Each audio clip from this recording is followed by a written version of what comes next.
Welcome to The Explainer. Today we are breaking down a fast-paced, high-stakes, cinematic masterclass in exactly how not to negotiate for your life. Seriously, we're going to be analyzing a pretty fascinating clash of communication styles. We'll map out exactly what happens when traditional, serious diplomacy totally breaks down, egos flare way up, and someone ends up literally on the menu. It is just a brilliant look at the psychology of hubris in a high-pressure situation. Because, whether you're navigating a tricky boardroom or you're literally trying not to get eaten by a warlord, reading the room is absolutely everything. Okay, let's dive right into this absolutely ridiculous moment of unearned bravado. Just listen to this quote. You're going to have to tell all your little spirit Halloween monster grandbabies that you had the chance to fight the great Liu Kang, but you are too much of a coward. I mean, wow. It is the exact opposite of how you want to build an alliance.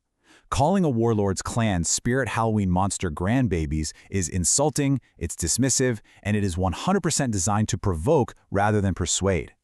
To truly understand how we arrive at this disastrous soundbite, we really have to rewind and trace the steps of this failed negotiation from the very beginning.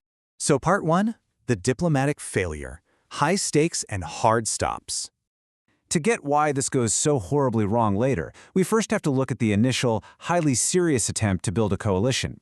The scene opens up with Liu Kang trying this logical, empathetic approach to recruit Baraka's clan. He points out their shared struggle. He tells Baraka, I know how your people have suffered, he uses you like slaves, he treats you like wild dogs. And this is textbook diplomacy, right? Identify a common enemy in Shao Kahn and offer a path to liberation. But Baraka? He quickly shuts the whole thing down with a brutal, pragmatic reality check. He just asks a simple question. Khan has an army. Do you have an army?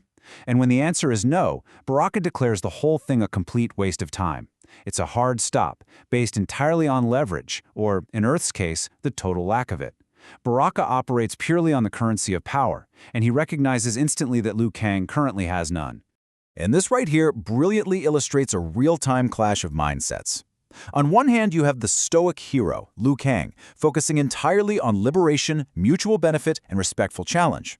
But in total contrast stands Johnny Cage, the ego-driven comic relief. While Liu Kang treats this with the literal life-or-death stakes it deserves, Johnny treats these deadly warlords like they're just props on a movie set, with his whole big teeth, stabby arms, ooh, scary comment. He doesn't read the room at all. He treats the room like it's his audience, completely oblivious to the cultural and frankly physical danger standing right in front of him. Which brings us to part 2, Hollywood Negotiating 101, a masterclass in hubris. So, after Baraka formally declines Liu Kang's challenge and flat-out demands that they leave, our self-proclaimed star decides, hey, it's my time to shine. And if you ever want to study how to make a bad situation exponentially worse, just follow Johnny's disastrous 3-step program here. Step 1, straight up insult the monsters to their faces, ignoring all advice to the contrary. Step 2, challenge their honor by calling them cowards, which is where we get that bizarre Spirit Halloween insult. And the inevitable Step 3, become the primary target of their lethal aggression. He basically takes a closed negotiation and forces it back open in literally the most dangerous way possible. Get a load of Johnny's reaction when Baraka finally accepts the challenge. He turns back to his team all smug and drops this line. Thanks for making him angry. Hollywood Negotiating 101. So the absolute craziest part of this is that Johnny genuinely, foolishly believes his strategy of insulting dangerous warriors has expertly manipulated the room to their advantage. He actually thinks his reverse psychology just secured a massive victory for Liu Kang.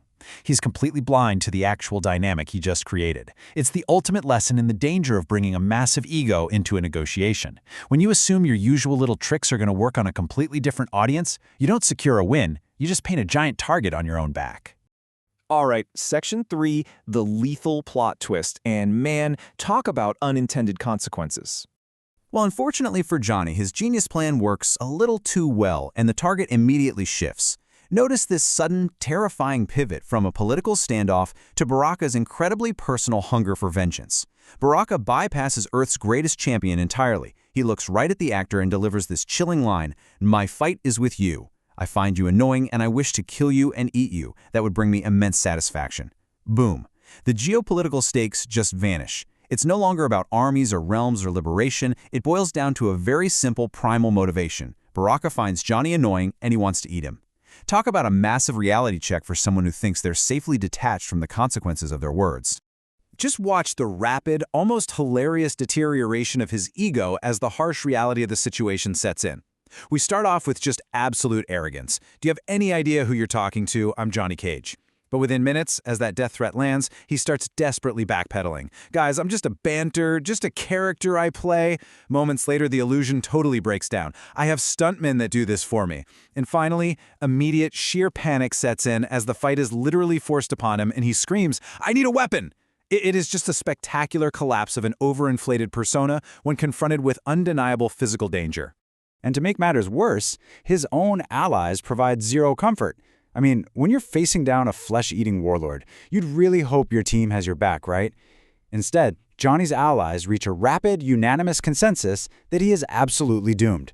He's nervously stammering, "Oh, no, no, no, no, no," and his team just hits him with, "Johnny will definitely die," followed by, "Agreed, you gonna die," and capped off with a brutal, "Yeah, agree, a hard agree." It perfectly highlights how isolated you become when your ego alienates the very people who are supposed to protect you. They are essentially letting him own the consequences of his Hollywood negotiation. Finally, Section 4, an actor's reality check. Showtime or death. So as the fight physically begins and Johnny is calling out for a weapon while getting punched in the face, he is finally forced to face the deadly consequences of his own dialogue. He's flat on the ground, assessing the situation, and he has this moment of internal reckoning. Well, this is a stupid way to lose. All right, get up, you're an actor, so act. Recognizing his own failure in both diplomacy and combat, Johnny realizes he can't rely on stuntmen here. He has to lean into his only real skill. He has to literally perform his way through survival. He actually taps back into the very persona that got him in trouble in the first place, deciding that if it's showtime, he just has to play the part to stay alive.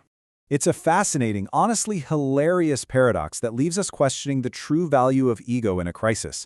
Think about it. His Hollywood mindset utterly destroyed a diplomatic negotiation and nearly got him eaten. Yet, channeling that exact same actor's ego to act brave might be the only psychological armor he has left to actually win the fight.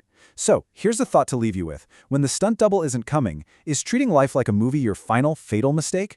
Or is it your ultimate survival tool? It's a brilliant psychological tension that wraps up our explainer on this wildly entertaining showdown.